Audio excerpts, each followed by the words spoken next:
Welcome back. If you're new here, I'm Eddie V, and on my channel I'll discuss investing in dividend stocks and personal finance. Today I have a new background behind me. I'm filming in a hotel room. I'm going over my dividend portfolio update for the month of January.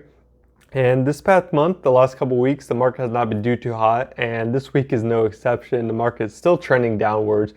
Now, even though it's going downwards, I wouldn't particularly advise to, sell everything or what I consider like panic selling. As a long-term investor, I have learned to like when the market's red and really take the opportunities to purchase good quality stocks at a discount. With that, I don't mean, buy the dip or anything. Really look at what is behind the ticker price. What's the company's fundamentals, the finances, where the company's going, and reevaluate what a fair price is and seeing where the market is today. And if it is at a discount, take advantage of that, capitalize on that discount. Also, I'm not a financial advisor, so definitely do your own due diligence before purchasing anything. But as I mentioned in the beginning, I'll be going over my portfolio update for this month. I'll show you what stocks I purchased the last couple weeks. I have a brand new stock that I'm adding to my portfolio, so I'll go over that. Also, I'll share what dividends I received this month and what dividends I expect to receive next month. Stay tuned for the very end. I'll be sharing a few different charts and pointing out some patterns and trends that I look for. Before moving on to the portfolio update, if you found value in this content, take a second to hit the like button, and while you're down there, if you haven't already, consider subscribing to the channel and turn on notifications. I'd love to have you along for my investing journey. And with that, I'll roll the intro.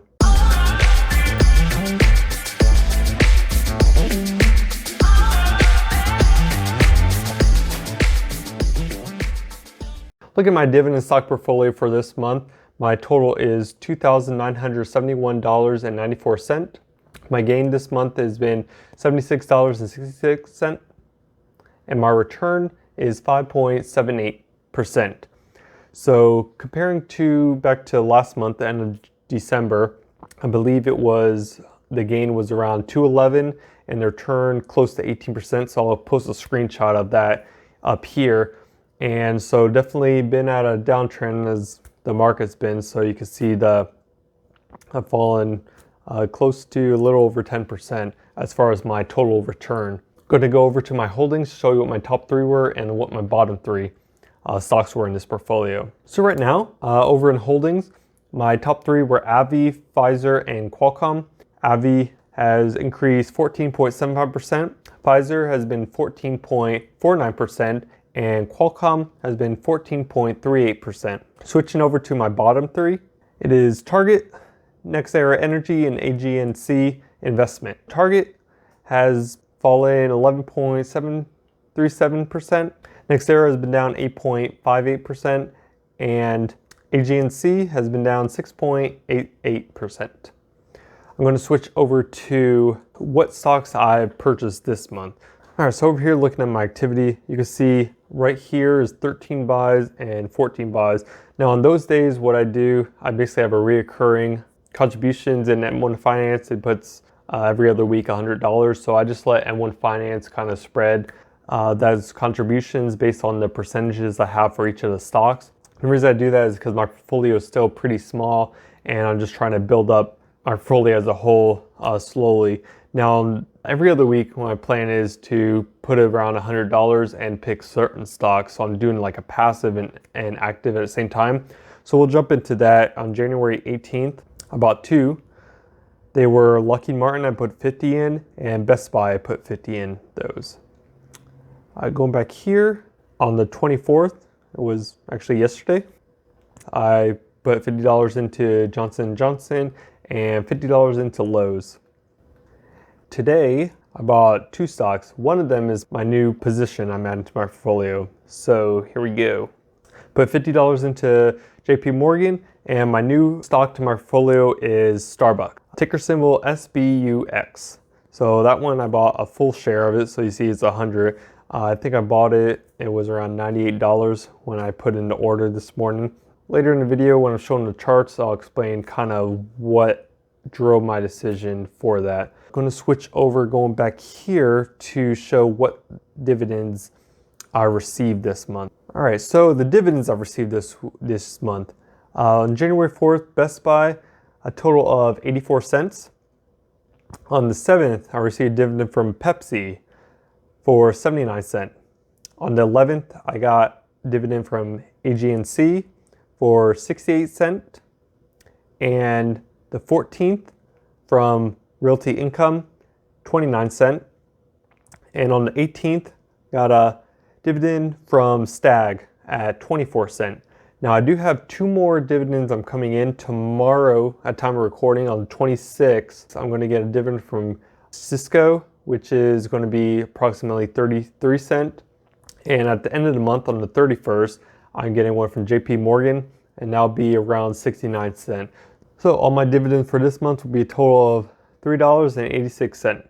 I'm going to switch to track your dividends and show a preview of what dividends I'll be expecting next month.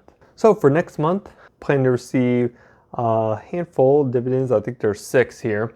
So I'll be getting $1.44 from AbbVie, 86 cents from AG&C. I'm going to get 37 cents from Caterpillar, 58 cents from Lowe's, 33 cents from Realty Income, scrolling down here, 31 cents from Stag, and $1.24 from Verizon. So it'll be a total of $5.12 I'll be expecting. Now you may be saying, why does it tell you you're going to get $5.37 for the month of January? That's because in the tracking your dividends, basically it incorporated some of the stocks I purchased this month, like Best Buy. I got like another share of it. So if you look up here, it's showing that I was going to get basically almost a whole dollar more of Best Buy. Since I added some, this isn't accurate for January. I just wanted to go over why this is different because it kind of threw me off too. Now the last thing before ending the video, going to go over a few different things in the charts, some trends that I pay attention to. So switching over to TradingView. So in TradingView, the first one I wanted to go over was JP Morgan. And really why I look at financial stocks is they pretty much follow the market. And you can see here when the market started turn trend, beginning of January, there's a lot of selling going on right there. So that's from January 10th, and that's when it just plummeted. And the banks generally follow the market. So right now it's just hovering there. This is the weekly stochastic. That's a hard word for me to say. Come on, Eddie V, get it together. And you can see the daily trend has just been downhill right there. Switching over to Lockheed Martin. So with Lockheed Martin, what I want to show here is generally with gaps. You can see on earnings, this was on earnings. So earnings are very going into the unknown. It can spike up or you can drop down. Even if the company beats their earnings, you could still the stock could still plummet. So right here, looking at a gap, generally gaps always fill. It might be within a week. It could be, in this case, I think it's been a couple months. So this was in late October and didn't really start building back up until the beginning of this year. So usually when something gaps like this, you have resistance points. So because basically when it gaps fill, all the people that lost money here is like, all right, I just want to get around 50% of my money back. And then it just drops and you're like, okay, here I just want 50%, and stocks drop. So this was, let's just say 345. So then when it came around 345 again, they're like, all right, it hit 345 last time. Let me just get out of here. So right now it needed a good amount of volume. You see the volume was a bit higher than it was over here to get that kind of boost going for that uptrend. And looking down at this stochastic down here, you can see the red line above the yellow, and that generally tells you the trend's going to start moving upwards. And ever since then, around here, what's month is that? December, it's been an uptrend right now, and I really wish I seen it prior in December. I was looking at other ones. I think I caught it in December around here that I noticed it was on a discount from what it's previous been, but it would have been nice to catch it down over here. Anyways, it's just broken its 200-day moving average, which is this white one. Back in December, it crossed over its 100. So now it's been in earnings again. You see it jumped up here. Over here, earnings, big gap down. Over here, let me move my mouse again. Over here, big hype up.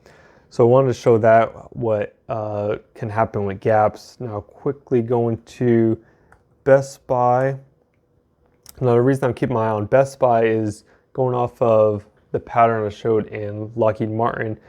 There is a gap here. It happened at earnings, and right here, resistance points you can kind of see is at 107, and when it came around that 107 time, that's when the stock kind of dropped. That's kind of that resistance points we're trying to get through right now. I'm trying to get up to its moving averages before we'll ever hope to get back at its all-time high. But right now I'm seeing that's where the market is. The trend, you can see, I consider the dog stock is not really going to start moving up. The daily trend, as you can see here, we had like a blimp up. Of course, people are selling. So that's a trend right there.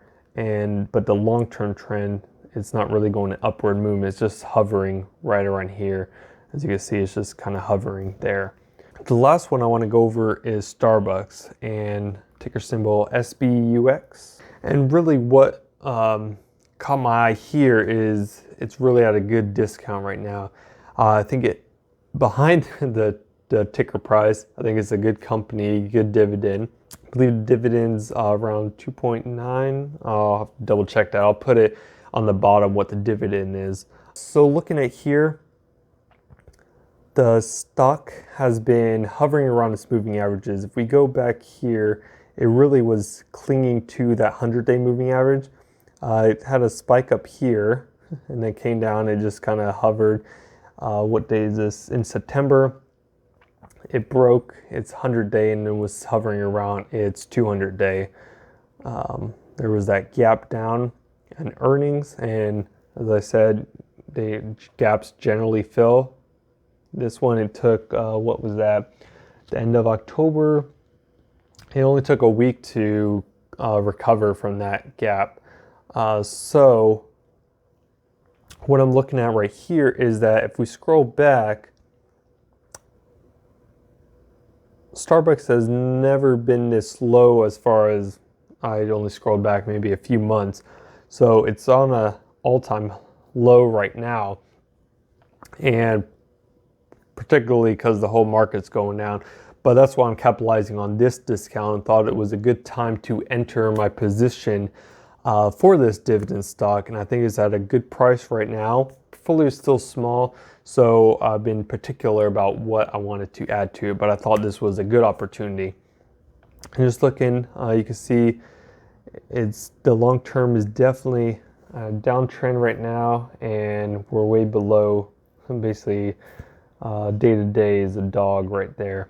But with that, those are the stocks I want to kind of cover over, just some trends that I look for just to review resistance and supports and gaps and kind of where the statistics, the trends are going, if it's in an uptrend and downtrend. So kind of pay attention to those along with fundamentals behind the company. Sums up my January update and what I bought this month, dividends I received. And if you found value in this, definitely hit that like button and subscribe to the channel if you haven't already. And with that, I'll catch you in the next one. Peace.